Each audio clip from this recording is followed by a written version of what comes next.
this video, I'll talk about how you can cancel your Temu order. Now, if you want to cancel it, you can do it if your package has not been packaged yet. So it says right here, if your order has not been packaged yet, you can still cancel directly from Temu or from your Temu app. So on the app, what you want to do is follow these steps. Log in, select the user avatar at the bottom and click your orders.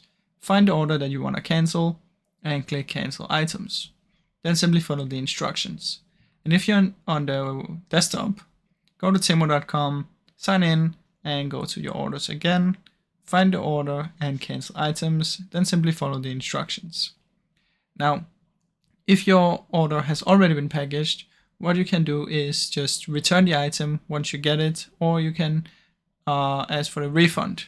So that's basically how it works. Now, I really hope you enjoyed this short video. If you did, please leave a like and subscribe, as it helps me out a ton. Thank you so much for watching.